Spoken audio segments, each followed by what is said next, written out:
Okay, Assalamualaikum everyone. How is everybody? I hope everybody is enjoying the weather और साथ में enjoying the unfortunate light situation and roadblock situation. But anyways, the weather is very pleasant.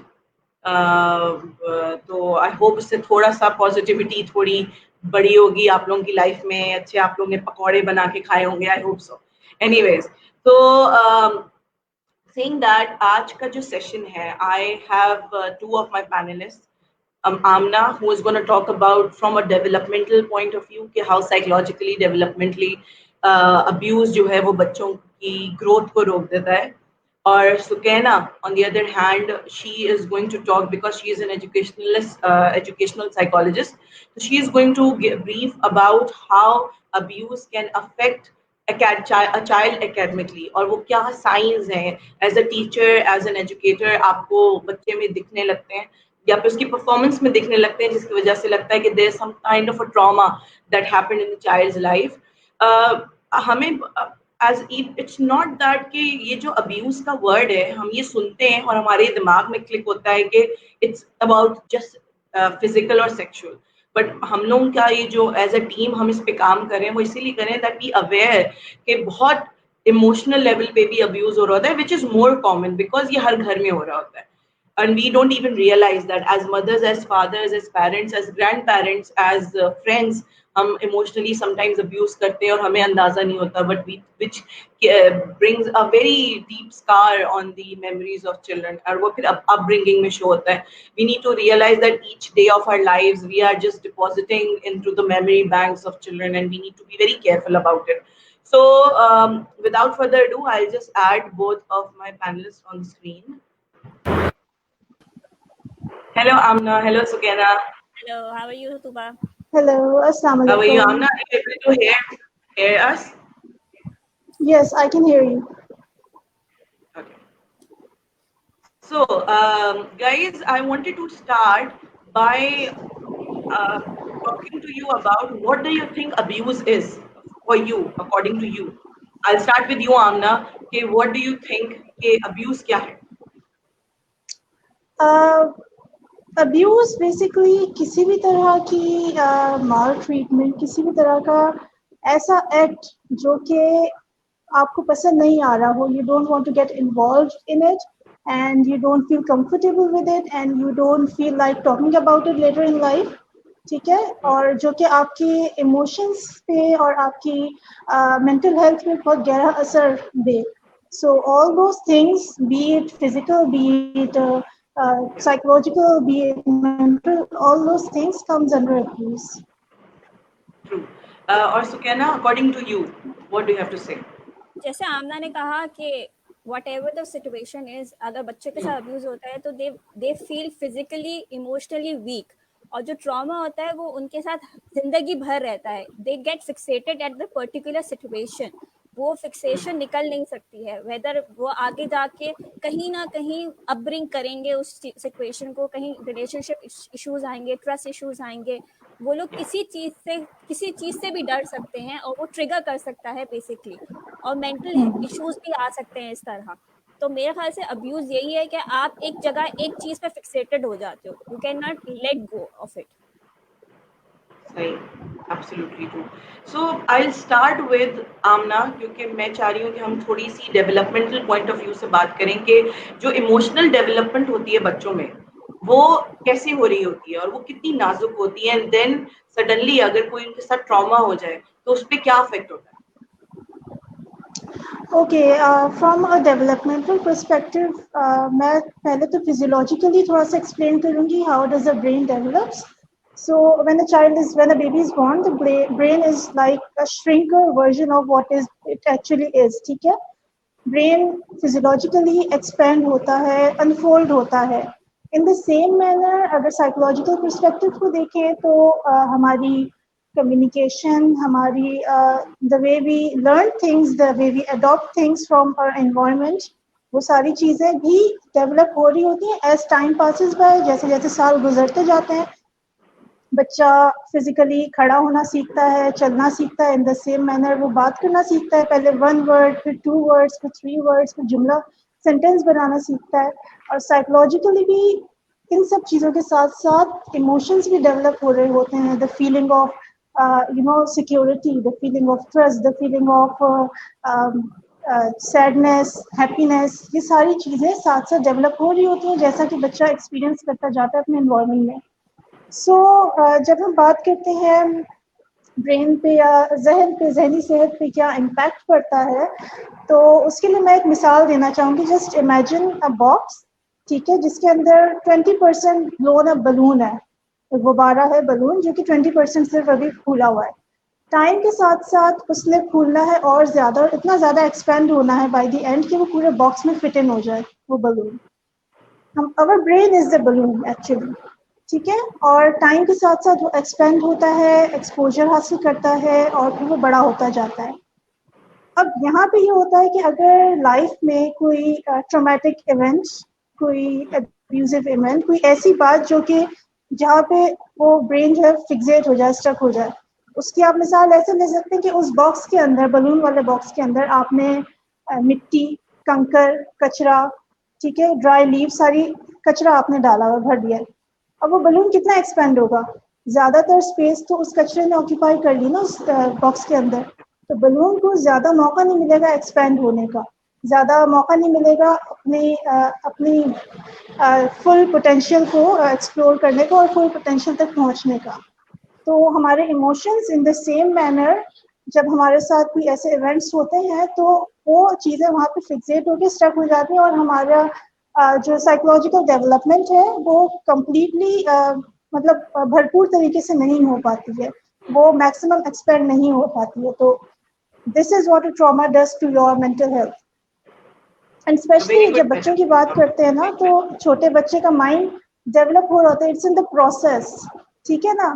तो it's, we can not से कि fully develop हो चुका है, वो प्रोसेस एक हो रहा होता है। उस प्रोसेस के बीच में अगर कोई कचरा बीच में आ जाता है, आई वुड से कचरा, ये सारे एक्सपीरियंसेस कचरा होते हैं बेसिकली एक मेंटल डेवलपमेंट के लिए, तो वो अगर बीच में आ जाता है तो ऑब्वियसली फिर वो एक लॉन्ग लास्टिंग इम्पैक्ट पड़ता है पूरी जिंदगी के लिए।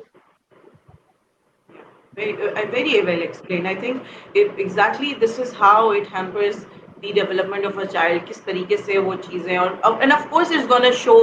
अब यहाँ पे I'll come to सुकैना कि जैसे आमना ने कहा कि इस तरीके से जब हर्डल्स होते हैं, तो as an educator, as an teacher, अगर अब बच्चे क्या, क्योंकि हम तो घर में हम फिर भी उसके बिहेवियरल पैटर्न में शायद ऑब्जर्व कर सकें, एंड स्कूल बच्चा हम क्या फोकस करें किन चीजों पे, कि अगर उसके जैसे आमना ने कहा वो कचरा आ गया उसकी डेवलपमेंट में, वो आ गया है, तो what kind of behaviours they would show at school और academically that we need to be careful and we should be very focusing on. देखो स्कूल्स में मोस्टली आप टीचर्स के साथ काम ज़्यादा होता है। टीचर्स जो होती हैं वो ऑब्जर्वेंट होती हैं, they observe the behaviour of the child. जो भी हो, छोटे से छोटा चेंज भी बच्चे के अंदर आता है, टीचर्स शुड भी इतनी विजिलेंट होनी चाहिए कि वो फौरन पकड़ ले कि कोई बिहेवियर प्रॉब्लम्स आ रहे हैं। मोस्टली जो प्रॉब्लम्स आते हैं वो एग्रेसिव बिहेवियर आता है, हिटिंग बिहेवियर आता है। बच्चे जो है वो अपनी पैंट्स वेट कर देते हैं, लड़के लड़का जो भी हो, they start touching private parts. Washroom में जाके they start touching their own parts and they try to touch the other people parts even. और सबसे ज्यादा प्रॉब्लम आते हैं पोक करना, दूसरे बच्चे को पोक करना, क्योंकि आप एग्रेसिवली अपनी इमोशंस निकाल नहीं सक रहे हो, वो पता नहीं हो रहा है, वो इरिटेट कर रहे हैं, they need attention from people के वो चाह रहे हैं कि कोई उनकी बात सुने, और कोई सुनने वाला नहीं है बेसिकली। ना पेरेंट्स सुन रहे हैं, ना घर में कोई है, ना स्कूल में कोई है, और टीचर्स इस बात से इरिटेट हो जाते हैं। टीचर्स सोचते हैं कि भाई बच्चे को हो क्या गया है। बच्चा जो भी हो, चाहे वो पहले भी प्रॉब्लम कर रहा हो या उस इवेंट के बाद प्रॉब्लम कर रहा हो, लेकिन आपको एक पर्टिकुलर बिहेवियर होता है जो पहले नहीं कर रहा होता लेकिन वो अब कर रहा है। टीचर्स को वो नोटिस करना होता है, और जैसे ही टीचर नोटिस करेगी वो उस पे काम करना शुरू नहीं करे, वो पहले उसको देखे, फिर एज ए साइकोलॉजिस्ट स्कूल्स को रेफर करे कि ये टीचर ने नोट किया है, ये प्रॉब्लम आ रही है, and then later on the psychologist deals with educational psychologist deal with the problems, कि आगे वो जाके देखेगा, इन्वेस्टिगेट करेगा कि क्या इश्यूज बेसिकली आ रहे हैं और what is the prior problems, what is the prior event जिसकी वजह से ये प्रॉब्लम आया है। और क्या उनकी एकेडमिकली क्या कोई ऐसा, मैं एक रिसर्च पढ़ रही थी जो ये बताती है कि बच्चों का ना इनकी सबसे इनोसेंट बात क्या होती है कि वो नॉन वर्बली हमें इतना कम्युनिकेट कर रहे होते हैं, अब कुछ ऐसे पैटर्न जरूर होते हैं जिससे ये पता चल सकता है कि okay there is something wrong with the child, he और शी इज फेसिंग समथिंग जो कि they can't express verbally but they are trying to express so badly non verbally. जैसे कि एक जो रिसर्च में लिखा हुआ था कि एकेडमिकली उनकी राइटिंग सडनली कुछ बच्चों की चेंज हो जाती है, कुछ बच्चों की interest in some subjects gets triggered और वो उसमें जिसमें बहुत पार्टिसिपेट कर रहे थे उसमें नहीं ले रहे हैं। Sometimes there are certain, for instance, if there is an abuser जिसकी शक्ल और उसकी कुछ फीचर्स उनके टीचर से मिलते हैं, they start this don't want to go to school because they get threatened कि okay there's someone who looks familiar so I might be in danger with the same with that person also। तो ये सारी चीजें भी academically show होती हैं। yes, जैसे कि सुकैना ने कहा कि we need to be trained so that we can listen to them, जैसे उसने कहा कि they need to be heard। देखो हाई रिस्क होता है, सॉरी हाई रिस्क होता है, एकेडमिक अचीवमेंट्स लो हो जाते हैं बच्चे। अगर आपका स्पोर्ट्स डे भी हो रहा है तो स्पोर्ट्स में वो they are not able to do it, physical activities वो लोग छोड़ देते हैं, they don't want to get change in front of other people, other students even. आप वो लोग टच करने नहीं देते। आप देखते हैं छोटे बच्चे होते हैं तो मेड्स होती हैं उनको वॉश करवा रही होती हैं या व्हाट एवर, सो वो लोग करने नहीं देते उनको बिकॉज वो they are scared of it. तुमने बात सही की तुबा कि वो फिजिकल फीचर्स रिजेबलेंस कर रहे होते हैं लेकिन वो ओवरऑल जनरलाइज कर लेते हैं। कभी कभी बच्चे जनरलाइज कर लेते हैं, दे कांट ट्रस्ट एनीवन। उनको लगा कि एक ने मेरे साथ किया तो शायद ये भी मेरे साथ वैसा ही करेगा। So, ये बहुत आती है। बट सुकैना यहाँ पे एक मेरा सवाल है, मतलब एज अ पेरेंट पूछ रही हूँ कि अगर फॉर इंस्टेंस मैंने अपने बेटे को ऐसे ट्रेन किया है कि बेटा these are certain things that you need to do it yourself when you are outside home if you don't have your family members or parents around, so if they are not letting the maids in the school touch them or clean them, isn't this a good thing? Very good thing, it's a very good thing। आपको अपने बच्चे को dependent नहीं बनाना, independent बनाना है। you have to train them, toilet training और इन सब। देखो good and bad touches की ट्रेनिंग हम पहले उनको शुरू में ही दे देना तो उनको पता होता है कि where a mother can touch and where a stranger can touch। इसमें आमना ज्यादा एलेबरेट कर पाएगी मेरे ख्याल से, क्योंकि स्टूडेंट बैड टचेस के बारे में आमना ज्यादा बता पाएगी कि at what age, particularly age, कौन सी एज पे इन्हें सिखाना चाहिए, कौन कौन से टचेस, कहाँ मदर टच कर सकती है, कहाँ फादर टच कर सकते हैं और कहाँ आपकी एक्सटर्नल फैमिली टच कर सकती है, जो दूर के रिलेटिव्स हैं या मेड्स हैं, स्कूल की टीचर्स हैं। आप प्यार कर रहे होते हैं बच्चों को, कभी आपको बहुत प्यार होता है, एज अ टीचर भी आपको बहुत किसी पे प्यार आता है, you just go and hug that child and kiss that child, which is not good at point। आप इतना फिजिकली उसके साथ इतना नहीं कर सकते हो क्योंकि आपको रिस्ट्रिक्ट होना पड़ता है। कहीं ना कहीं आप एज अ टीचर भी अपने आप को इमोशनली उससे अटैच नहीं कर सकते। तो ये एक चीज अच्छी भी है और एक चीज बुरी भी है। आपको खुद पता होना चाहिए कि where a teacher can be physically attach with you and can how can they can detach with you. Yeah, true. Okay, I think out of all the questions that I wanted to ask Amna, this one is the most important for me as a mother. कि ये experiences एक special need के child के लिए कैसे effective होते हैं, क्या affect कर देते हैं उनको, उनकी development को, जो कि already expressive नहीं है, they all are non-verbal in most cases. So how do we understand if they are going through or have gone through a kind of an abuse? Okay. See, be it a special needs child, be it a mainstream child, जो भी बच्चा है, हर बच्चे के कुछ behavior patterns होते हैं। अगर कोई बच्चा non-verbal भी है, तो still you can observe their behaviors, ठीक है? Their change in sleep pattern, change in eating habits, कोई भी habit, कोई भी ऐसा काम जो शायद पहले नहीं करता था, अब उसने करना शुरू कर दिया है। कोई ऐसा काम जो पहले बहुत शौक से करता था, अब उसमें इतना इंटरेस्ट नहीं शो कर रहा है। सो all these things, B it special need, B it main stream, जो भी बच्चा है, और मेन स्ट्रीम बच्चे भी देखिए अक्सर कम्युनिकेशन, उनकी वोकैबुलरी इतनी स्ट्रांग नहीं होती कि वो अपनी बात सही से कम्युनिकेट कर सकें। So for both special and main stream, behaviour pattern में जो भी स्लाइडली भी चेंज हो, उसको आपने बस पकड़ना है. This is the easiest way to monitor this thing. Yeah, and I think you are absolutely right. कि either it's a mainstream child or a special need child. As you said कि जो mainstream का भी बच्चा है, एक तो he doesn't know what is happening because he's not aware. Secondly, Exactly. they don't have that vocabulary or language to express themselves well. So yes, I think दोनों में the only key is to note those abnormal patterns they have started suddenly Abnormal showing, but patterns. not. Or Yeah, one more thing, if there is any learned behavior, for example, the child is toilet trained, lekin he is going back to that behavior, he is having toiletry accidents again. तो वो भी चीज going back to a milestone, that is also something to be considered. मतलब उसको देखना चाहिए, नजर रखनी प्रेस करने चाहिए. लग जाता है बच्चा. बिल्कुल रिवर्स बैक होना किसी भी बिहेवियर में. So all these are indications, red flags. या ट्रू. अच्छा, इधर एक चीज है कि जरूरी नहीं है कि अब्यूज की वजह से, but there can be other traumas also in which child starts behaving differently.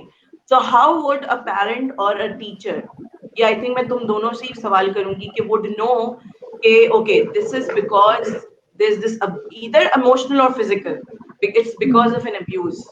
So Amna, how would they know? How would parents or teachers know? Yeah, if the child is starting behaving differently, not because any trauma but because of abuse. Because of abuse in particular, physical Yeah. or emotional, any kind of abuse. Okay, so indications कुछ हो जाती हैं, like if you try to, एक तो आपने behavior pattern देखा, उसमें change आ गया बच्चे के. Now you try to communicate with the child. Okay, is there anything you are feeling upset about? Is there anything that saddens you? अगर communication से भी verbally वो नहीं express कर रहा, नहीं बता पा रहा, इशारों के जरिए anything, तो ask him stories. मैं तो एक चीज हमेशा अपने जितने भी क्लाइंट्स हैं, पेरेंट्स हैं, उनको एडवाइस करती हूँ कि रात को सोने से पहले 10 मिनट 15 मिनट निकाल के अपने पूरे डेली रूटीन लाइफ बच्चे के सामने स्टोरी सुनाएं. आज मैं सुबह उठी, मैंने ये किया, मैंने खाना पकाया, मैंने ये किया. देन आस्क द चाइल्ड कि आज सुबह से रात तक आपकी क्या एक्टिविटीज हुई. टूटे फूटे अल्फाज में, छोटे छोटे जुमलों में जो भी वो बच्चा बताता है, वो सारी एक उसकी प्रैक्टिस में चीज आ जाती है. सो लेटर इन लाइफ, खुदा ना खास्ता, गॉड फॉरबिड, अगर वो किसी भी इस तरह के ट्रॉमेटिक एक्सपीरियंस से गुजरता है, तो वो उस स्टोरी में ही आपको पता चल जाएगा. So try to do this kind of activities with your child. उसको हैबिचुअल बनाए एक्सप्रेस करने का. Excellent. I think this is a great के जरिए एक्सप्रेस करने का उसको हैबिचुअल बनाए.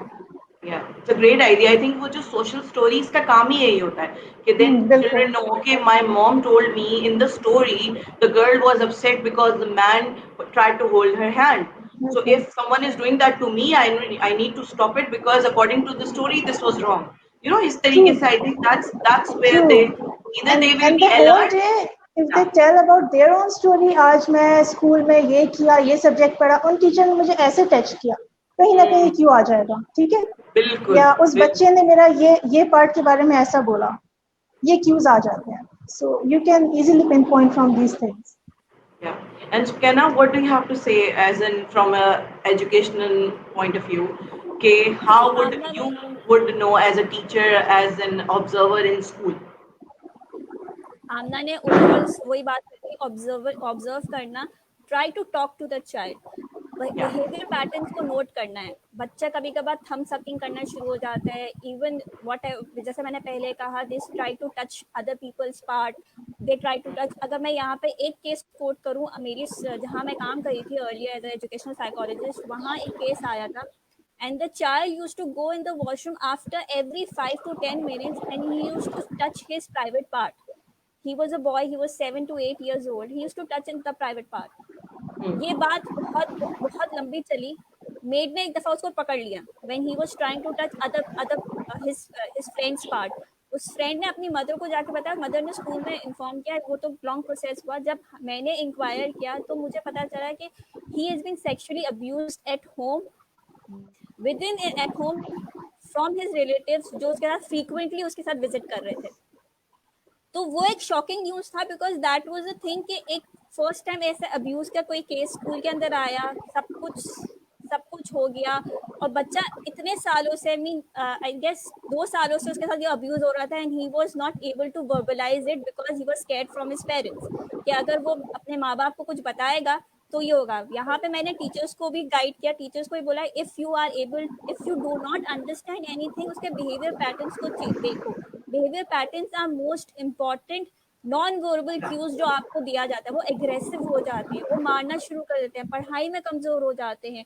दे लाइक टू गेन अटेंशन, जहाँ पे वो चाह रहे होते हैं कि मुझे कोई समझे, मुझे कोई सुने, चाहे वो जो भी हो, चाहे वो टीचर हो, चाहे प्रिंसिपल हो, चाहे मेरा कोई एक दोस्त ही क्यों ना हो, लेकिन उन्हें कोई चाहिए जिन पे वो ट्रस्ट कर सके। बेसिकली ट्रस्ट इश्यूज आ जाते हैं अगर माँ बाप नहीं सुन रहे हैं, तो एक बहुत बड़ी ड्रॉबैक है। आप एज अ पेरेंट उस पर ट्रस्ट खत्म हो जाएगा आप पे। लेटर ऑन इन लाइफ वो आप पे ट्रस्ट नहीं कर पाएंगे अगर आप यहाँ पे उन्हें वो ट्रस्ट नहीं दे पाएंगे।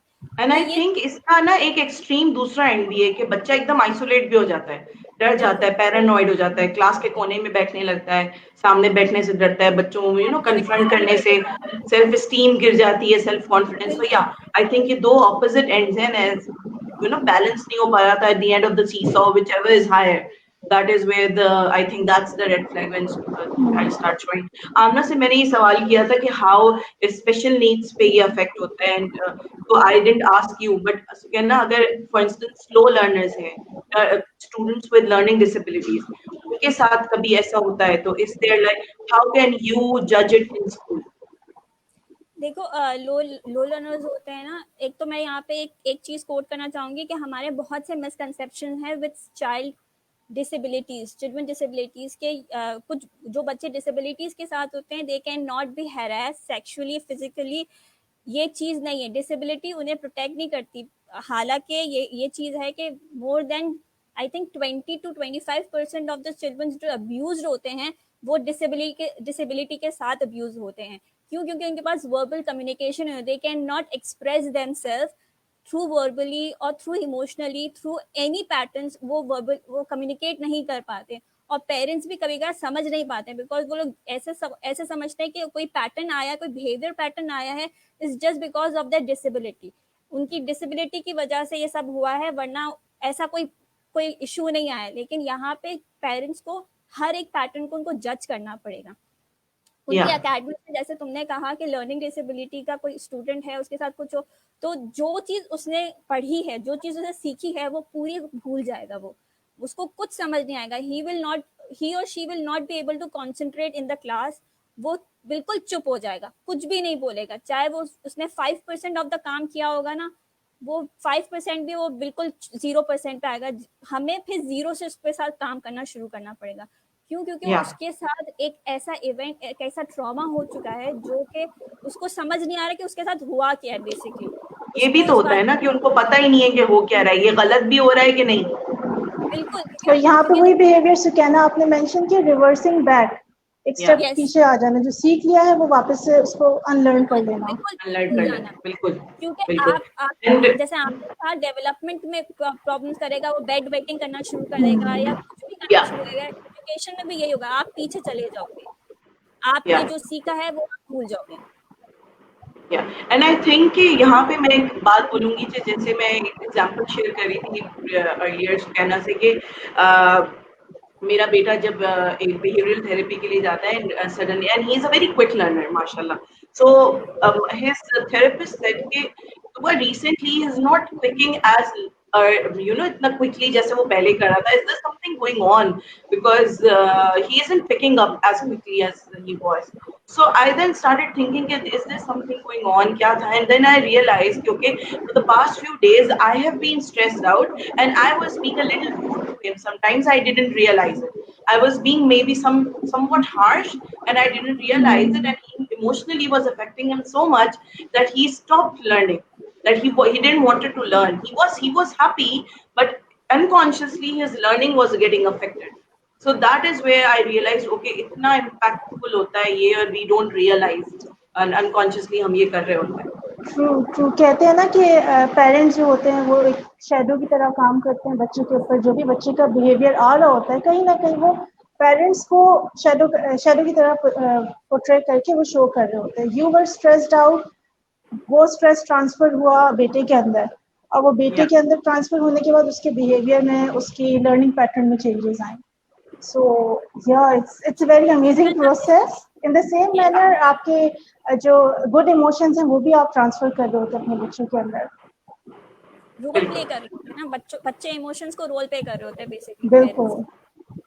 तो ये होता है. अच्छा आमना, इसके आफ्टर इफेक्ट्स क्या होंगे? अब वो बच्चा, उसके साथ अब्यूज हो गया, किसी ने नहीं डिटेक्ट किया कि वो एक एबनॉर्मली बिहेव कर रहा है, अब वो बड़ा हो गया. So what are the effects later on in the adult life? See, such events, such experiences, जिनको हम ट्रॉमा का नाम देते हैं, वो आपके जहन पे बिल्कुल वही असर करता है जो कि फिजिकल ट्रॉमा असर करता है आपकी बॉडी के ऊपर. ठीक है. It has a long lasting effect. Maybe वो स्कार्स कभी भी गायब ना हो सकें. वो scars, those scars will remain for the rest of your life. और आपकी काफ़ी सारी जो इमोशंस हैं वो डिस्टर्ब रहें through out your life. It is possible you might be have a feeling of being emotionally overwhelmed all the time. You might feel you might have fear of being happy. मतलब कि अगर मैं खुश होऊंगा या खुश होंगी तो उसके बाद कोई ट्रॉमेटिक एक्सपीरियंस फिर से आ जाएगा, कोई ऐसा इवेंट हो जाएगा कि मैं फिर से अपसेट हो जाऊँ तो मुझे खुश होना, I can not afford to be happy. इस तरह की फीलिंग्स आने लगती हैं. पैसिव अग्रेसिव बिहेवियर काफ़ी ज़्यादा नोट किया गया है कि जो बच्चे इस तरह के किसी एक्सपीरियंस से गुजरते हैं, बड़े होकर वो पैसिव एग्रेसिव बन जाते हैं, क्योंकि वो उस टाइम पे अपनी फीलिंग को एक्सप्रेस नहीं कर पाए, तो later in life subconscious mind में उनके जो इमोशंस हैं वो सारे डिस्टर्ब हो चुके हैं, and now they are acting out. इसके अलावा अपने आप को ओवर प्रोटेक्ट करने की कोशिश करना, किसी भी न्यू एक्सपीरियंस के लिए ओपन ना होना. अक्सर हमने देखा ना हमारे साथ में कितने एडल्ट्स हमारी तरह के हैं जो कि घबराते, नहीं, हमें कोई नया एक्सपीरियंस नहीं चाहिए, हमें उस मतलब एक नई जगह पे नए शहर में मूव आउट नहीं करना. तो एडवेंचरस वाली जो स्पिरिट होती है वो लोगों में कम पाई जाती है, वो नए एक्सपीरियंस के लिए ओपन नहीं होते. फीलिंग ऑफ मतलब सेल्फ वर्थ की फीलिंग को यू नो सेल्फ वर्थलेस की फीलिंग होना और अपने आप को नामुकम्मल इंसान, नामुकम्मल शख्सियत फील करना. कभी कभी ये भी होता है, वेरी रेयर केस सिनेरियोस, लेकिन इट इज़ पॉसिबल कि ब्लैक आउट हो जाना, अपने लाइफ के बड़े बड़े चंक्स को मिस आउट कर देना. ये भी हुआ था मेरे साथ, मुझे तो याद नहीं है. ठीक है. तो all these kinds of things जो कि आपके एडल्ट लाइफ में आके आपकी रिलेशनशिप्स में और आपके तमाम जो भी आपके साथ लोग हैं उन सबको भी अफेक्ट कर रही है. इसके साथ साथ आपकी अपनी मेंटल हेल्थ को, आपकी अपनी पर्सनालिटी को भी बहुत ज़्यादा डैमेज कर रही होती है. अगर ये सारे चाइल्ड अब्यूज और these things are not treated and not talked about earlier in life, तो लेटर इन लाइफ ये सारे इफेक्ट्स आते हैं. एंड इसमें सुकैना, मैं यहाँ पे थोड़ा सा एक डिफरेंट एस्पेक्ट से पूछूंगी कि अगर स्कूल्स में अब्यूज रिपोर्ट होता है, या अगर रिपोर्ट नहीं भी हुआ but someone has witnessed it, तो how can school and explain and handle this either to the parents. Sometimes बच्चे पेरेंट्स को नहीं बताते, तो ये हम कैसे as an educationist, as an from an because हम उतने ही जिम्मेदार हैं if something happened within the facility, so कैसे इसको हैंडल करें? देखो, first of all as as educational psychologist we need to go in the depth of the problem. हमें खुद देखना पड़ता है, बच्चे से बात करनी पड़ती है.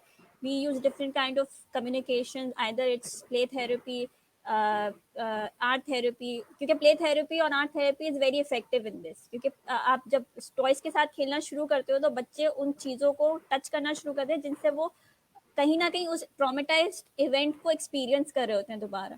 जब आप इन डेप्थ चले जाते हो तो फिर you have to explain to school fraternity. First of all जो प्रिंसिपल्स होते हैं, जो हेड्स होते हैं, उन्हें समझाना पड़ता है, विच इज़ आई थिंक हमारे पाकिस्तान में अभी भी थोड़ा इम्पॉसिबल है समझाना, क्योंकि हम लोग इस बात को रियलाइज नहीं कर रहे कि हमारे बच्चों के साथ भी ये सब हो रहा है. हमारे जो प्रीवियस इवेंट्स, जैसा बहुत सारे इवेंट्स हो चुके हैं, ज़ैनब का एक वाक़या हुआ, उसके बाद बहुत 2-3 वाक़ये हुए जहाँ बच्चों को उठा के उनके साथ किया जाए और फिर बाद में उनको मारा जाए.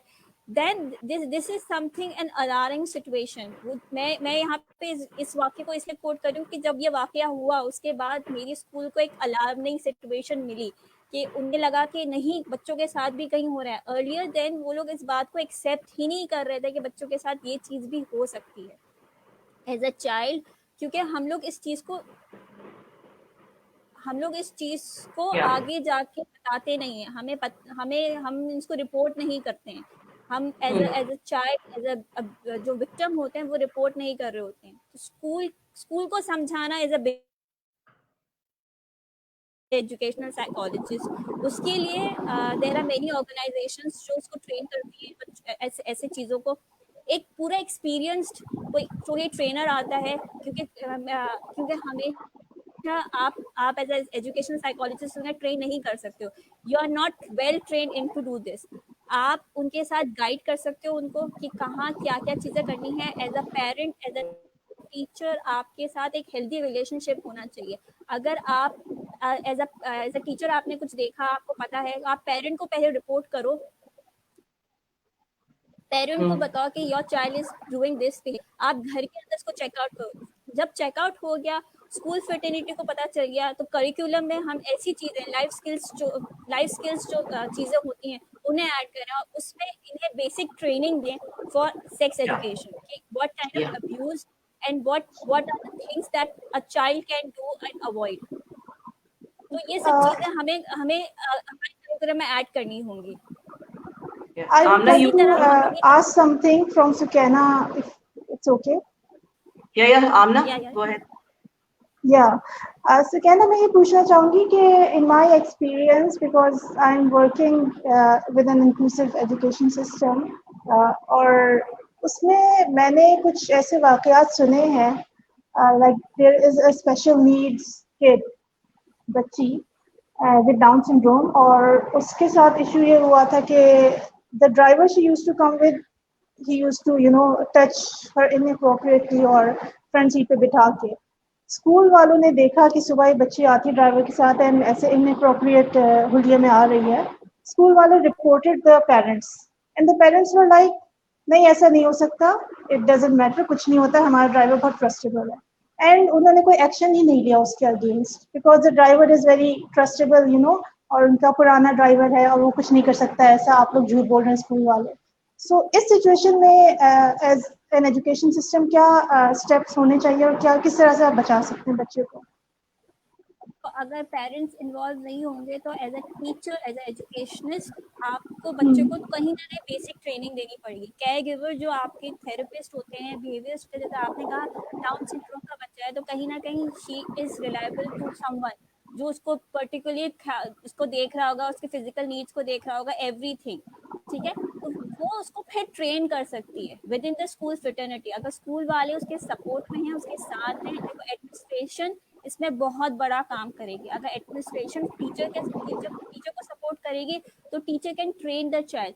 As a administration they can call organisations, 2-3 organisations हैं जो इस पे काम करती हैं, जो आपको चाइल्ड अब्यूज पे पूरा गाइड करती हैं, पूरा ट्रेन करते हैं आपके बच्चों को बिठा के, उन्हें छोटे चंक्स में उन्हें बता रही होती हैं कि what and how can you prevent these. आप वीडियोस भी आती हैं, ऐसा नहीं है कि आप ऑर्गेनाइजेशंस को बुलाएं, आप कोई चाइल्ड अब्यूज पे वीडियोस दिखा दें बच्चों को, जो उनका स्पेशल मीडियम है। आप भी अच्छी तरह जानते हो कि स्पेशल नीड्स के बच्चों के अंदर कहीं ना कहीं एक स्किल होती है जो इन्हांस्ड होती है। वो वर्बली, ऑडियो विजुअल, कहीं ना कहीं वो समझ रहे होते हैं चीज़ों को। तो उस स्किल को इस्तेमाल करें, उस स्किल के थ्रू हम उसको समझा सकते हैं कि this is not the right behaviour, this is not the right pattern. और हमें रिपोर्ट करना है, first of all report that driver कि स्कूल ने ये देखा है, स्कूल की तरफ से ये रिपोर्ट जा रही है पुलिस को, जो भी चीज़ है, you have to report this incident, you have to tell the police, involve the police in this. अगर पेरेंट्स नहीं कर रहे तो स्कूल को ये स्टेप लेना पड़ेगा कि आगे जाके वो और भी कुछ कर सकता है। if he's touching inappropriately right now, तो आगे जाके when that girl will be sexually active, तो कहीं ना कहीं उसके साथ और कुछ भी गड़बड़ हो सकता है। The school has to report, first of all, report the driver. I think it's a very and that's the fact. It's very difficult. It's so sensitive that you have to, especially from an educational point of view, you have to keep parents in the loop, teachers on the loop, keep the facility safe, let all other children feel safe as well. It's difficult, but and anyways, again, saying keeping that thing in mind, we need to be careful about our children as well in the end. So yeah, it is a difficult thing to discriminate what to do, but again I think जैसे आपने सुकैना ये point कहा था कि we need to create awareness शुरू से ही इतनी कि इन हादसों की प्रॉब्लम ना हो, and at home by social stories जैसे कि आमना ने कहा था. Okay, तो ये अब the next question I'll come I'm asking from both of you, starting with Amna, कि how much family and primary caregivers play a role in this prevention from abuse in children? Prevention, yeah, अभी prevention के ऊपर बात हो रही है? नहीं, in prevention, yeah, in prevention. In prevention, okay. So for prevention मतलब हादसा होने से पहले ही बच्चे को ऐसे skills सिखा देना, ऐसे tools दे देना कि बच्चा अपनी protection खुद कर सके. इसके अंदर सबसे पहले तो training आती है, good touch, bad touch and all those things. अगर मैं थोड़ा सा stages wise ले चलूँ, is that okay? Yeah, please. Hands-on tips. ठीक है. So when the child is let's say 1.5 to 2 years old, the child is able to understand what you are communicating. आप क्या बात करना चाह रहे हो और आप किस टोन में बात कर रहे हो, the child understands all those things. ठीक है? Yeah. While changing the baby's diaper, you can tell the child के ये वाला diaper change करने का जो process है baby के लिए, मतलब वो सिर्फ नानी या मामा कर सकते हैं, जो भी trustable adults हैं वो कर सकते हैं. पैम्पर चेंज सिर्फ मामा कर सकती हैं और कोई नहीं कर सकता. एंड हंसते हुए एक स्माइल के साथ बच्चे को कम्युनिकेट करें.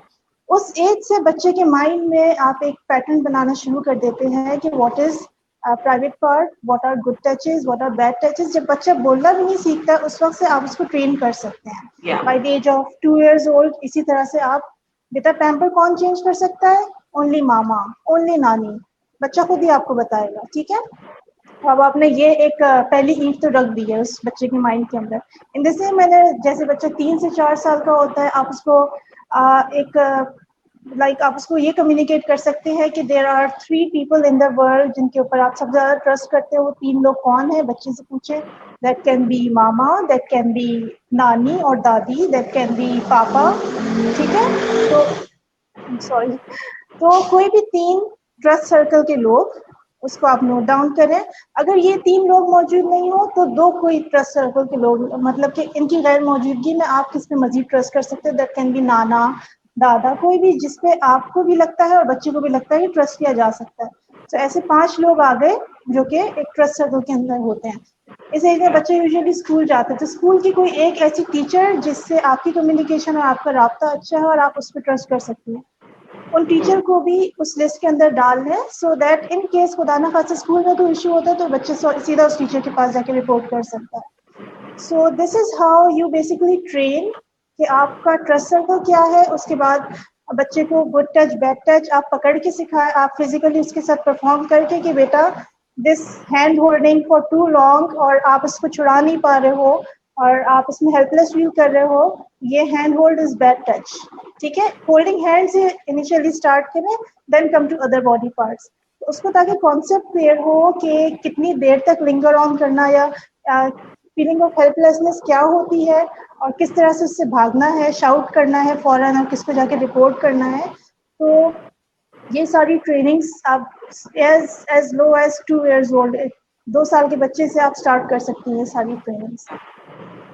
एंड आई थिंक ये बहुत अच्छा आइडिया है, बिकॉज आपको उस स्टेज पे पहुंच के बात करनी नहीं पड़ेगी कि आप खुद अनकंफर्टेबल हैं. आपने इतने पहले से ये चीज उसके उसकी रूटीन में इनकॉर्पोरेट कर दी है कि you don't have to tell him और हर देन जब वो बड़ा हो जाए कि ओके बेटा ये वो एरिया है जो, और फिर आपको खुद शर्मिंदगी हो रही है कि मैं कैसे अपने बेटे से बात करूं या मैं कैसे अपने बेटी से बात करूं. और जरूरी नहीं है कि आप नाम लेके ये वाला जो पार्ट है XYZ this is the private part. आप क्योंकि 1 साल, 1.5 साल, 2 साल की एज से उसको समझाते आ रहे हैं कि ये पैम्पर से हमेशा क्लोज रहेगा, या नहाते हुए भी you have to wear undies, without undies you can not take bath in the presence of mom और डैड और व्हाटएवर. कोई किसी की एब्सेंस भी हो, आप अकेले भी नहा रहे हो, यू हैव टू वेयर अनदीज। तो ये चीजें ना बच्चे के माइंड में सेट करती हैं कि ये वाला जो पार्ट है इसको कवर रखना है मुझे हमेशा। सिर्फ in case of emergency diaper changing के वक्त ये पार्ट ओपन हो सकता है, वो भी मामा या नानी के सामने, दैट्स इट। तो ये कॉन्सेप्ट बच्चे के जहन में आ जाता है। And I think that's a very easy and safer way for both children and parents, क्योंकि फिर वही वाला प्रॉब्लम हो जाता है ना, जो पेरेंट्स का क्वेश्चन यही होता है कि मैं अपने बच्चे को कब बताऊं, क्योंकि मैं खुद अनकंफर्टेबल हूँ, हमारे घर में ओपनली बात नहीं की जाती। जब वो ऐसे करेंगे तो उनको इस बारे में अनकंफर्टेबली बात करने की जरूरत ही नहीं पड़ेगी। True. Now coming to Sukaina, what do you think, how much parents play a role, or primary caregivers and teachers can play a role in prevention? मोरलेस आमना ने सारी बात कर दी है। क्योंकि देखो सेफ प्लेस हमें बतानी है, हमें बच्चों को बतानी है कि what is the safe place for them, create a safe environment for them. Safe place में वही लोग आते हैं जो आपके साथ सेफ पर्सन्स होते हैं, मामा बाबा आंटी खाला या फुप्पी दादी दादा, एंड द ओनली टीचर जिसके साथ वो अटैच्ड है जो क्लास टीचर है। उसके अलावा कोई भी कहीं भी अगर आप मेड के साथ भी जा रहे हो तो you should be training your child कि भाई मेड के साथ भी आप अगर वॉशरूम में जा रहे हो, बिकॉज अगर आप छोटे बच्चों की बात करें तो they are not allowed to go alone in the bathroom. कहीं गिर जाए, कोई इंसिडेंट हो जाए, कुछ भी हो सकता है उनके साथ। सो अगर आप मेड के साथ जा रहे हो तो maid is suppose to stand out of the washroom और आप खुद वॉश करोगे, आप खुद अपनी पैंट्स वेयर करोगे व्हाटसोएवर, एंड फिर आप वापस अपनी क्लास में आ जाओगे। You are not suppose to allow the maid to come inside and wash for you. यही चीज आप टॉयलेट ट्रेनिंग जो आपने बात की, आप इनिशियली आप उनको टॉयलेट ट्रेन भी कर देते हो कि आप खुद अपनी पार्ट्स को वॉश करो। Mama Baba is not responsible of washing your parts, mama Baba is not responsible of doing it, आप खुद करोगे। यू आर बिग इनफ, आप कर सकते हो। केयर गिवर जो भी है, चाहे स्पेशल नीड्स का बच्चा हो चाहे एक नॉर्मल इंडिविजुअल हो, हमें उनके ऊपर एक सेफ एनवायरनमेंट क्रिएट करना पड़ेगा कि वो खुद अपने ऊपर इंडिपेंडेंट हो जाए, कि किसी पे भी डिपेंडेंट ना रहे। हमें वो काम हम उन पे डिपेंडेंट है, वो काम करेंगे फिर ही वो काम हो सकता है, वरना हम काम नहीं कर सकते। हमें वॉशरूम जाना है, मैं वो उसका वेट करूंगा, मैं मामा का वेट करूंगा, मामा मुझे वॉशरूम कराएगी। सो बेसिकली हमें बचपन से ही उनको इंडिपेंडेंसी देनी है कि वॉशरूम आ रही है, आप खुद जाओ, आप खुद करके आओ, and mamma is standing outside the washroom and mamma is there for you, mamma is not going anywhere. ये ट्रस्ट हमें बच्चों को देना पड़ेगा। एंड खुदा ना खास्ता अगर उनके साथ कोई इंसिडेंट हो जाए, ऐसा भी, तो trust your child, what your child is saying, you have to trust him. अगर आप ट्रस्ट नहीं कर सकते, अगर बच्चे ने मुझे अगर मेरा बच्चा मुझे कहेगा कि मुझे उसने ऐसा टच किया है, मुझे सिर्फ ऐसा टच किया, I would trust my child whatsoever, अगर वो रिलेटिव भी क्यों ना हो, I would trust my child कि उसने मेरे बच्चे को टच किया है। तो यहाँ पे पेरेंट्स बिलीव होना चाहिए, क्योंकि बहुत सारे पेरेंट्स निग्लेक्ट कर देते हैं। बहुत सारे पेरेंट्स बोलते हैं नहीं ऐसा कुछ भी नहीं है, ऐसा कुछ भी नहीं है। हाँ, तुम गलत समझ रहे हो, ऐसा नहीं हुआ होगा, ऐसे हुआ होगा। हाँ, क्योंकि बाबा के फ्रेंड है वो, तुम्हारे अंकल है वो, तुम्हारे ताया है वो, क्योंकि हमारे साथ बच्चों के साथ ऐसा कुछ होता है, कोई क्लोज वन ही सबसे पहले अटैक करता है, कोई बाहर का आदमी आके अटैक नहीं करता है, क्योंकि स्ट्रेंजर्स के साथ बच्चों को कंफर्टेबल होने में टाइम लगता है, लेकिन जब आप कंफर्टेबल होते हैं वो आपका खुद का एक कोई जानने वाला ट्रस्ट वर्दी इंसान होता है।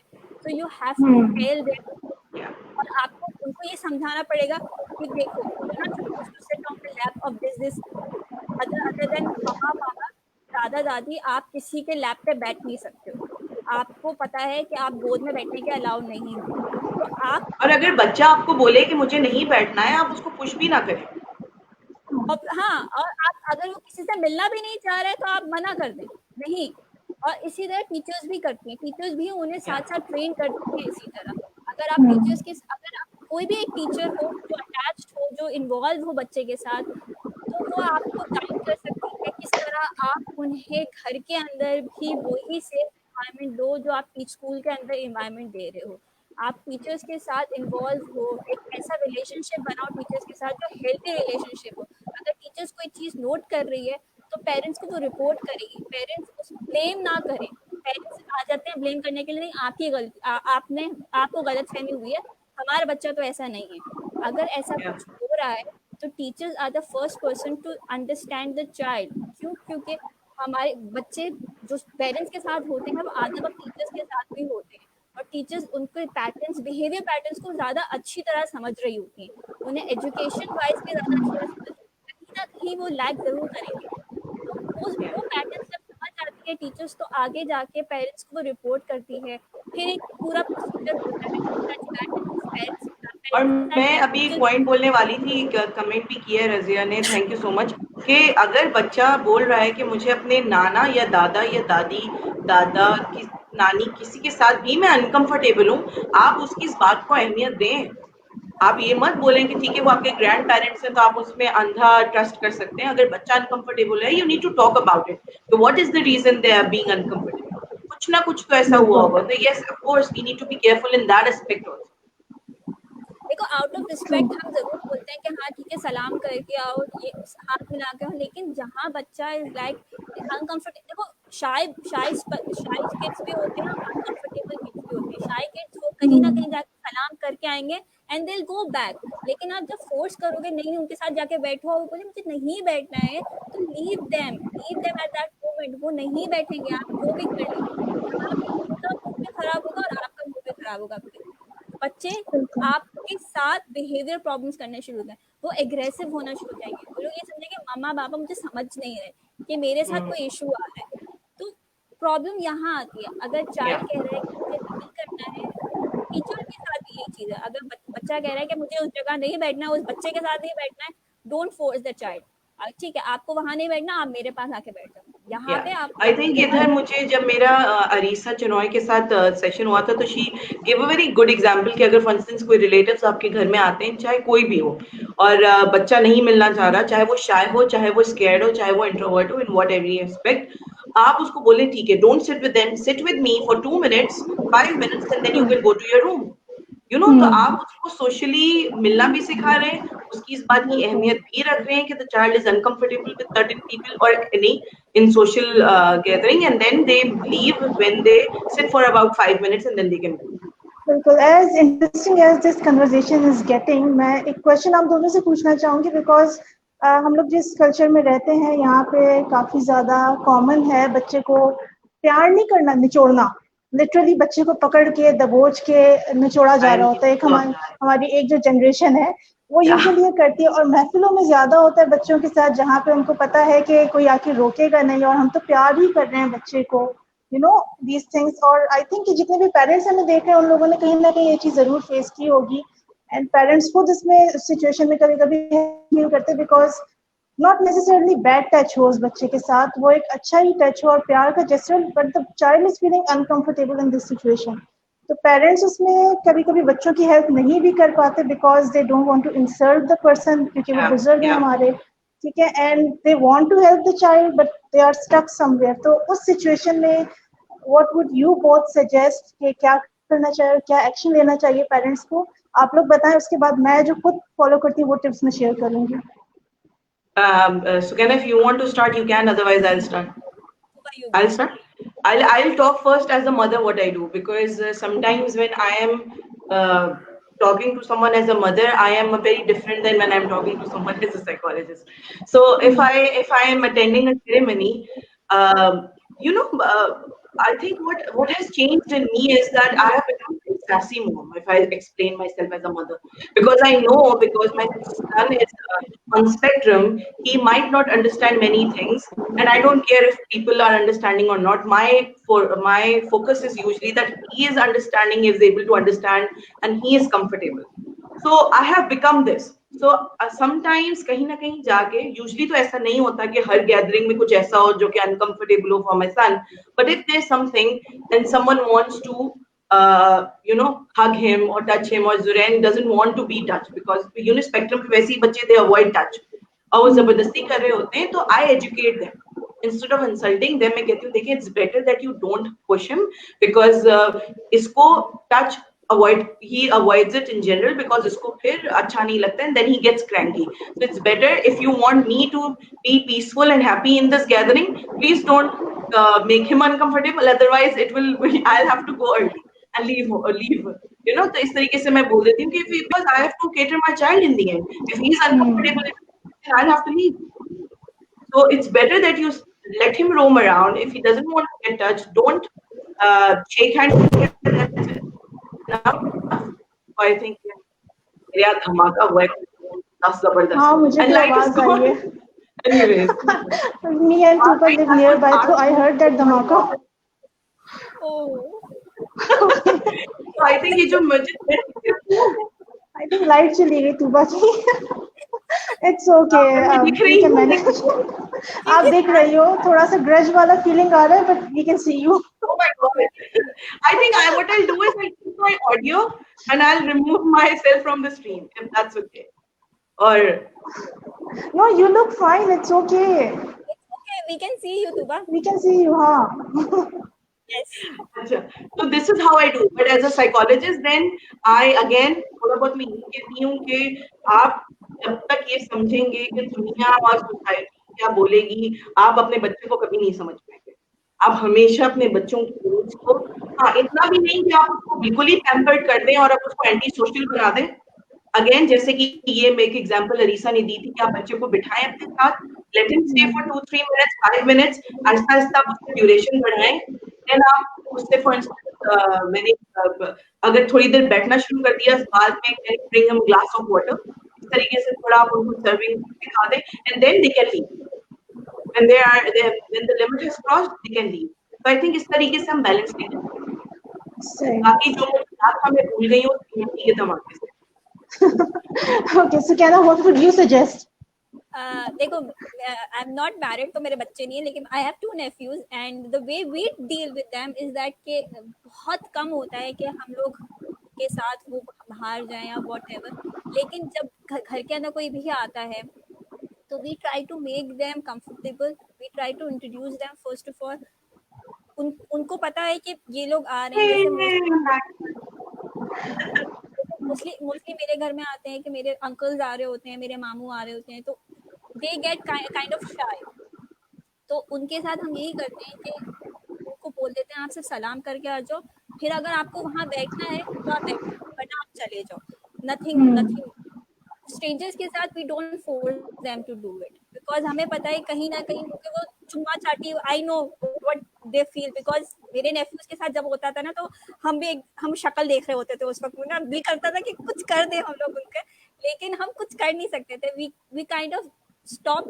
लेकिन हाँ वहाँ पे वो लोग अपने आप को पीछे कर देते हैं. My nephews they kind of back themselves and they come up and say that we don't like this thing, so never bring us back here.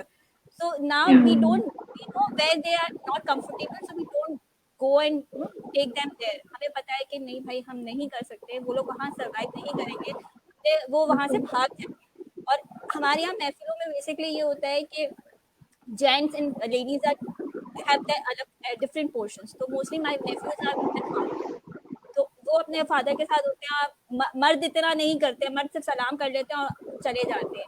लेकिन नहीं कुछ ऐसे मर्द भी होते हैं, मैं बता रही हूँ.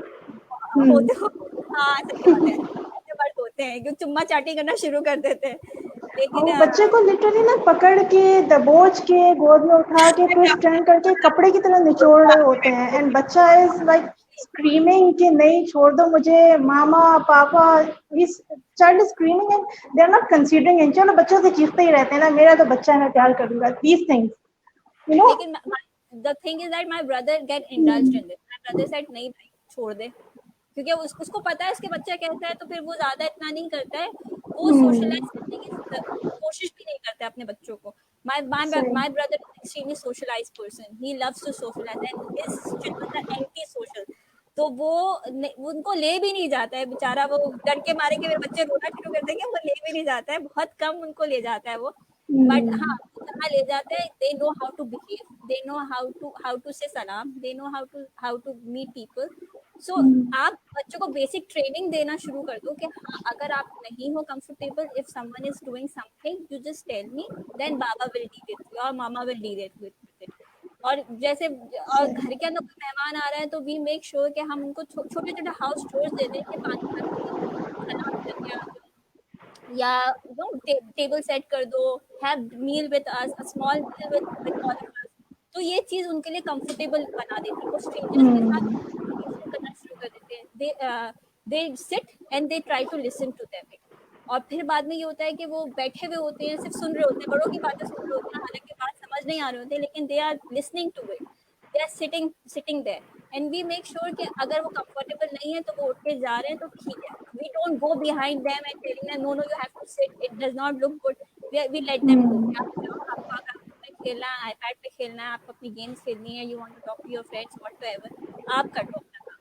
बट हाँ, शुरू में वी मेक श्योर कि वो सलाम करके सिर्फ बात कि एक आउट ऑफ कर्टेसी हमें सोसाइटल नॉर्म्स होते हैं कि नहीं बच्चों को सलाम करना है, फोर्स करना है, तो फोर्स नहीं करते, and that is how we have trained my nephews, even my parents have been trained now right now कि हाँ ठीक है, वी हैव बल्कि आई रिमेम्बर कि अमारा के सेशन में भी ये चीज़ डिस्कस हुई थी कि अक्सर ईद के मौक़ों पर ईदी देने के लिए बच्चे अडल्ट के पास ईदी लेने तो जाते हैं लेकिन उनसे मिलना नहीं चाहते, गले नहीं मिलना चाहते, एंड अडल्ट्स आर फोर्सिंग कि आप गले मिलो, सलाम करो, ईदी लो, और all those cultural norms, all those things, and अच्छा द यहाँ चाइल्ड पे is trying to avoid it. हाँ जी जी, कहना। सॉरी यहाँ पे मैं एक चीज कोट करना चाहूंगी, यहाँ पे रोल प्लेइंग बहुत इम्पोर्टेंट होती है। अगर आप अपने पेरेंट्स या अपने बड़ों को देखता है कि दे आर ईद पे हाथ चूम रहे हैं या गले मिल रहे हैं, तो they kind of after few years they kind of start doing it,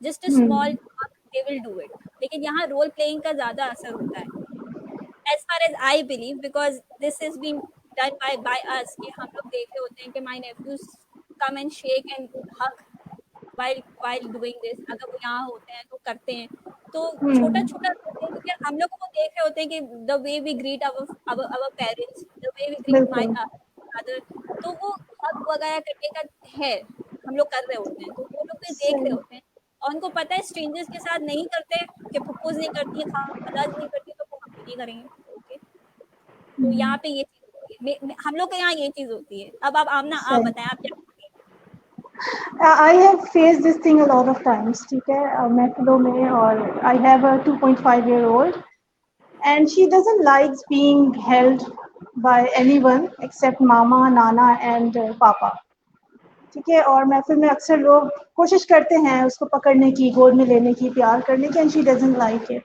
So what steps I follow, I will share those steps, और I hope कि और भी parents और जो भी adults हैं जो कि देखते होंगे बच्चों को महफिलों में इस तरह के behavior में involve, तो वो बच्चों की help कर सकते हैं इन steps के थ्रू।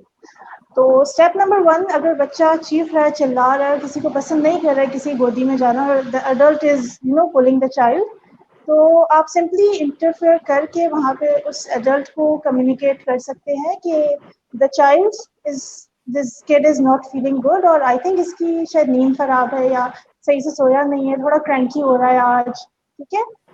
सेकेंड स्टेप कि जो बच्चा फील कर रहा है उस वक्त वो वर्बलाइज नहीं कर सकता, इसलिए वो चीख रहा होता है, चिल्ला रहा होता है, तो गिव हिम वर्ड्स, बेबी आपको क्या पसंद नहीं आ रहा है, आपको गोदी में नहीं जाना है, आपको हगी किसी नहीं करना है, इट्स ओके, सो दैट उस एडल्ट को भी एक मैसेज जाता है कि the child doesn't like it, and उस बच्चे को भी एक वर्ड मिल जाते हैं कि this is what I am feeling right now. Step number 3 would be एक मीडियम रास्ता अपनाएं, एक बीच का रास्ता दे दे कि ओके हगी किसी नहीं करना, यू कैन शेक हैंड्स, इस तरह वो एडल्ट भी इंसल्ट फील नहीं करेगा और बच्चा भी कंफर्टेबल हो जाएगा कि चलो I think it started rain हुआ। It did? I think अभी वो PMT था। हाँ तो वो एडल्ट और वो बच्चा दोनों सेटिस्फाई हो जाएगा कि एक मीडियम ग्राउंड उन दोनों को मिल जाएगा कि नो हगी किसी, नो दिस चुम्मा चाटी थिंग, एक हैंड शेक से भी काम हो सकता है। तो और मैं एक और चीज भी करती हूँ आमना कि मैं ना क्या करती हूँ, जुरैन के बैग में उसकी हर फेवरेट चीज, जब मैं बाहर जा रही होती, स्पेशली इन अ गैदरिंग जहाँ वो रोम अराउंड करेगा, I keep everything that he likes, juice, biscuit, chocolates, ताकि अगर someone gives him that he doesn't take it because he knows there is already it is in my bag. तो मैं उसको बता देती हूँ कि देखो even if he doesn't speak, I know कि ही वुड नो कि अगर उसको कोई चॉकलेट दिखाता है तो वो क्या करता है, जाता है बेबी बैग लाके मेरी गोद में रख देता है कि उसको देख के याद आ जाता है there is chocolate in the bag. So मैंने उसको ये इतनी दफा किया है कि उसकी आदत खत्म हो गई from taking it from strangers, instead he knows that that thing is in my bag already. So I just need to Very ask good my point. Very good point. yeah, तो हम ये कर सकते हैं, especially when you are going out. Exactly. Yes. अच्छा आमना So अगर अच्छा आमना, एक तो आई थिंक अब आमना को कहना चाहता हूँ मैं करीम क्वेश्चन है ये आई थिंक हमारे यहाँ की ना नॉइज पोल्यूशन आज के सेशन पे बहुत उरूज पे। एनीवेज, सो जो सबसे अहम जुज है आई थिंक सेशन का कि गॉड फॉरबिड किसी के घर में ये हादसा हो गया and the child is emotionally से स्टार्ट करते हैं, फिर हम फिजिकली भी जाते हैं, keeping two options emotionally physically. बच्चा विक्टिम है, कैसे मैनेज करें फैमिली, आमना बताएगी एंड देन school Sukaina. So starting with Aamna. Can we start with Sukana this time? Okay Sukaina. Okay देखो जब इमोशनल इश्यूज आते हैं तो बच्चा चुप हो जाता है, क्राइंग बिहेवियर ज्यादा देने लगता है वो, टीचर्स फिर उस पैटर्न को जज करने लगती है। यहाँ बिहेवियर पैटर्न्स हमेशा टीचर्स या पेरेंट्स जज कर रहे होते हैं, ऑब्जर्व कर रहे होते हैं and the role play of education psychologist come in. they have to indulge, they have to observe the behavior patterns, they have to know what kind of behavior is happening, and then they take the child along with them, they talk to the child। शुरू में initially बच्चा बोलेगा नहीं कि मेरे साथ ये हुआ, तो इसके लिए art therapy is the best therapy. Art से वो बच्चा अपने इमोशंस को एक्सप्रेस जो करता है वो आउट ऑफ द वे जाके सब कुछ एक सेशंस में नहीं बताएगा, वो टाइम लगेगा उस चीज पे आने में, क्योंकि वो आप पे ट्रस्ट करना नहीं शुरू करेगा। इनिशियली वो सिर्फ ऐसी इधर उधर की बातें करना शुरू करेगा या सिर्फ चुप बैठे रहेगा, आपको सिर्फ देखता रहेगा। And believe me it is really आपको पेशेंटली काम करना पड़ता है ऐसे बच्चों के साथ, जब वो आपको सिर्फ ऐसे ही देख रहे होते हैं, ऐसी निगाहों से देख रहे होते हैं कि पता नहीं आपने कोई आपके साथ वो अनकंफर्टेबल हो रहे होते हैं, they can't trust you because they have that feeling कहीं ना कहीं कि ये अगर मैं ट्रस्ट कर लूंगा इस पे तो दे काइंड ऑफ हार्म मी, या मेरे साथ कुछ ऐसा कुछ कर देंगे कि मैं ओवरकम नहीं कर पाऊंगा। तो उनके साथ यही काम हमें आहिस्ता आहिस्ता करना पड़ता है। We have to be in conversation with them, we have to play with them, whatever, we have to take them out, playground में भागना, उनके साथ जो उनको एक्टिविटीज करनी है करना।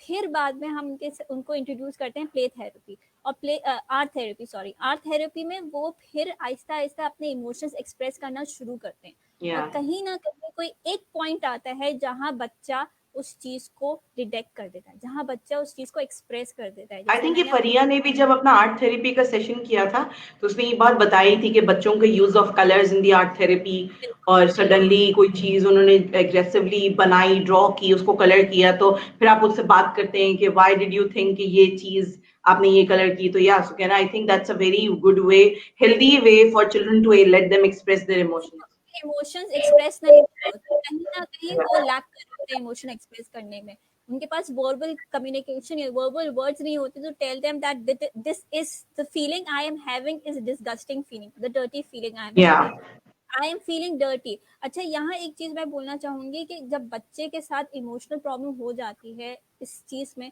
और वो हम शुरू में केटर नहीं कर पाते तो अर्लियर ऑन जाके वो सेल्फ ब्लेम करना शुरू कर देते हैं, ये मेरी वजह से ये मसला हुआ, मैंने I think I provoked that person, that is why this happened with me.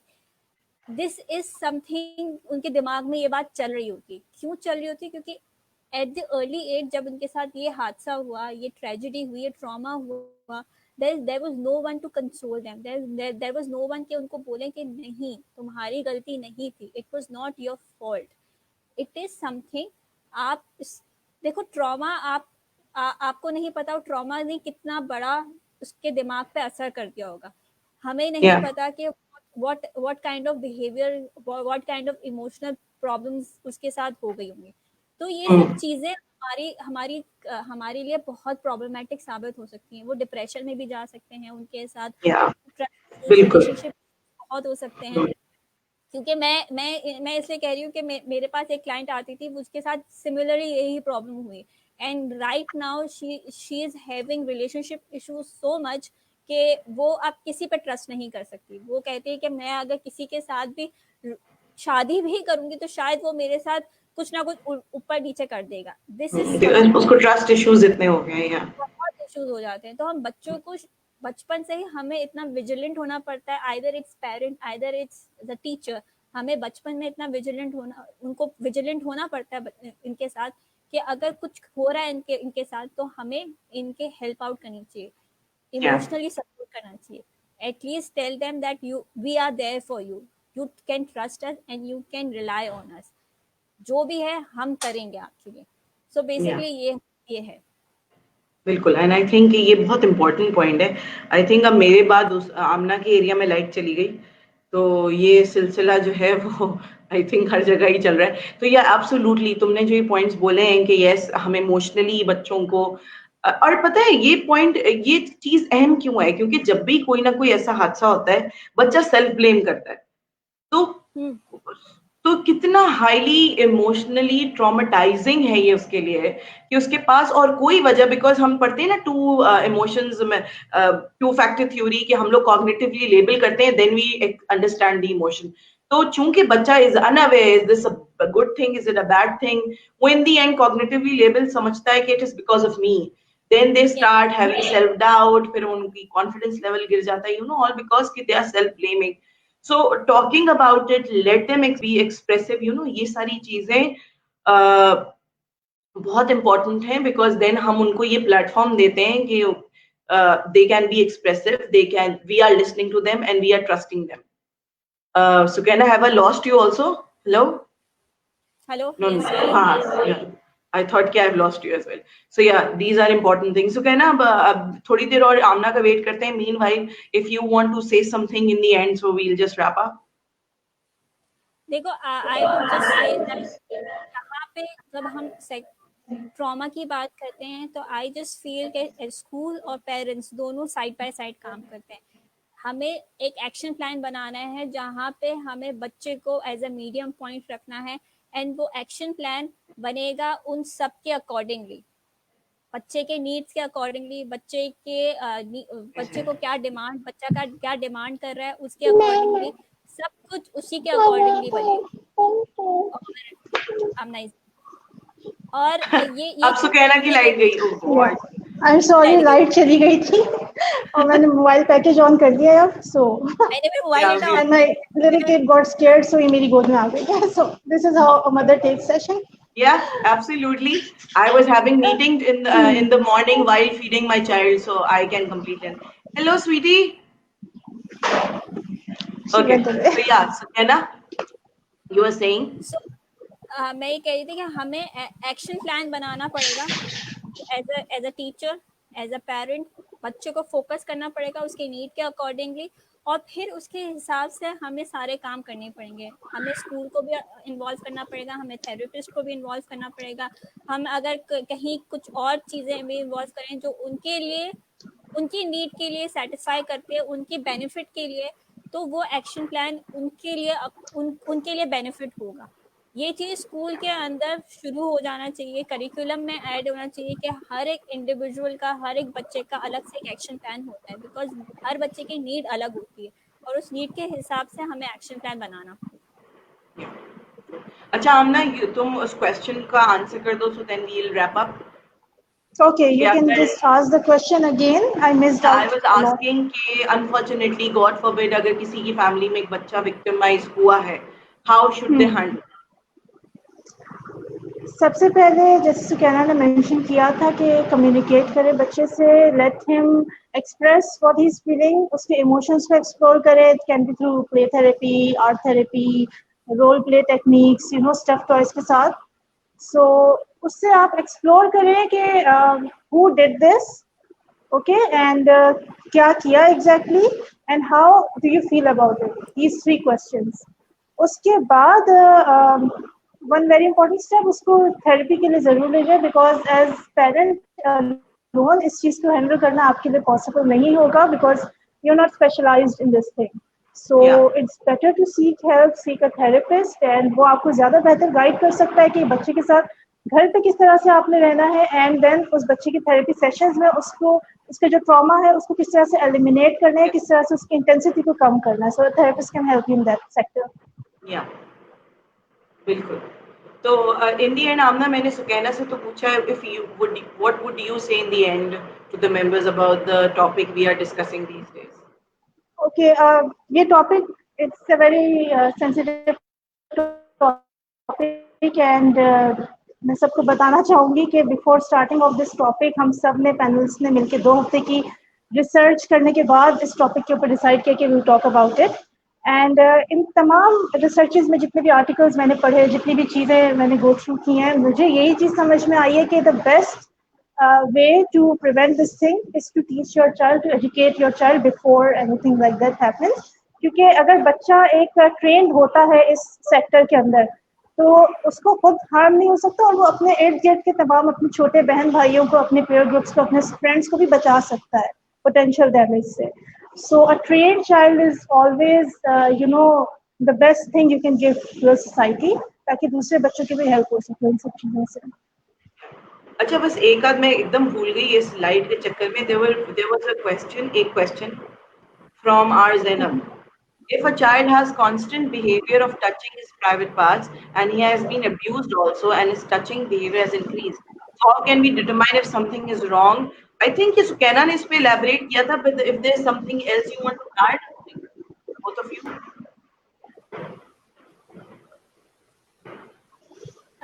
देखो, बिहेवियर पैटर्न्स अगर इंक्रीज हो गए हैं, कहीं ना कहीं he would be showing a particular pattern, particular behaviour जो हमें डिटरमाइन करना है, देखना है कि there is something wrong with that child, there is something troubling that child, and then later on talking to the child, communication, asking him what is wrong with, asking him कहाँ, where is the problem, what is the event that caused him doing this. So ये चीज parent और teacher दोनों करेंगे साथ में, and collaboration के साथ ये काम होगा, कोऑर्डिनेशन के साथ काम होगा, वरना ये काम नहीं हो सकता. अगर एक कोई एक काम कर रहा है and the other one is not doing anything, तो कहीं ना कहीं एक लैक आएगा. Yeah. एक और क्वेश्चन है, ये भी ज़ैनब ही से, कि I feel like talking about child abuse and neglect is important. Is there any organization, NGOs or welfare workers who go to school and tell teachers about its important impact on child? And if not, what can we do as professionals and how can we help create awareness? देखो, there is Ahang and there is Sahil. They have a professional trainers, they go to schools, they talk to their child, they जैसे मैंने कहा, small students को बिठाते हैं वो लोग, they talk, they tell them about good and bad touches, they tell them about कि what is there and what is important for the child, and उसके बाद टीचर्स को भी ट्रेन करते हैं, नॉट ओनली स्टूडेंट्स, टीचर्स को भी train करते हैं कि किस तरह बच्चों को आगे फर्दर ऑन लेके जाना है. And this is the whole process of training the teachers. एक ट्रेनिंग डेवलपमेंट होती है which is I think a month और 2 months. उसके साथ वो टीचर्स को, पेरेंट्स को एक स्पेशल ट्रेनिंग होती है पेरेंट्स के लिए भी, कि वो उन्हें भी ट्रेन कर रहे होते हैं. तो ये दो ऑर्गेनाइजेशंस हैं जो कर रही होती हैं. एक बुक आपके आजकल एक बुक भी आई है जो मेरे ख्याल से तूबा आपने लगाया था पोस्ट हमारे TN पे, कि वो बुक भी आई है. वो book can also help the children out, कि आपका जिस्म है, आपको पता होना चाहिए कि आपके जिस्म में अंदर क्या क्या चीजें हैं जो आप दूसरों को टच करने नहीं दे सकते हो. That is your private property, that is your private part, and the child should understand. Here, I have to go now because मेरा package खत्म होने वाला है. So can I leave and you both continue? I'm about to wrap up anyways, so I'll just let Sukaina finish and then I'll wrap up. So okay. It's okay. Thank you so much, Amna, for giving us time. Thank you, Amna. Thank you for having me on board and thank you, Sukaina. आपकी काफी सारी, आपसे मैंने काफी कुछ learn किया है आज. And thank you, Tuba, for having me here. And okay, my package is expiring, okay. So I have to leave now. मैं comments में end कर दूँगी बाकी सारी चीजें. Okay. Thank you guys. Take care and Allah Hafiz. Hafiz. Yeah, Sukaina, you just ये दो organisation है जो ट्रेन करती हैं टीचर्स एंड पेरेंट्स दोनों को, एंड अपार्ट फ्रॉम दैट बच्चों को भी ट्रेन करती हैं about good and bad touches. Okay, great. Thank you so much, Sukaina, for giving so much time and I'm glad that I have you and Amna and others and on my panelists, because फिर मुझे इतना कुछ सीखने को मिलता है, because I think जब वो कहते हैं ना कि अगर आप एक चीज खड़ी कर दें एक जगह और आप किसी एक पर्सपेक्टिव से उसको देखें तो आपको एक नजरिया दिखता है, मगर आप हर एंगल से देखें तो आपको एक कलेक्टिव व्यू मिलता है. तो आई थिंक जब हम सब साथ बैठते हैं, behavioural point of view, psychological point of view, you know, as a speech pathologist, as an educational psychologist, तो हम लोगों को ज्यादा समझ में आया. तो thank you so much, और I have learned so much and I'm quite sure कि members ने भी बहुत कुछ सीखा होगा from you. So thank you. Thank you so much for having me. Okay, take care. Allah Hafiz. Hafiz. Okay guys, so I hope कि ये session बहुत fruitful रहा होगा, because मैंने इतना कुछ सीखा है, and I always learn from these amazing ladies that I have on my panel. इनसे जब भी बात करती हूँ मुझे कुछ ना कुछ नया पता चलता है, कुछ नया सीखने को मिलता है. They are super creative, super intelligent. तो मैं I'm so grateful to have them, जिसका अंदाजा आपको इनके सेशन से होता होगा. So in the end, I will just say to the parents कि please अपने बच्चों की emotional well-being, उनकी बातों को lightly ना लें. अगर वो आपको आके कुछ ऐसा कहते हैं कि they have been through an experience that was uncomfortable for them, either emotionally or physically, please give importance to that thing. Don't think कि वो एक बच्चा है तो छोड़ो कहानियां बना रहा होगा, जरूरी नहीं है, because abuse इतना बढ़ चुका है कि we need to be very careful. And if मैंने एक जगह पढ़ा था and I was so touched by it कि if you have suffered something and you are letting others suffer because you think you turned out well, it means you haven't turned out well. So please be careful with your children. Either they are yours or anyone else. This is our future. They are going to take our legacy forward. So be kind, be caring, so they are caring and kind towards themselves and others as well. So I'll see you in the next session. Take care. Allah Hafiz.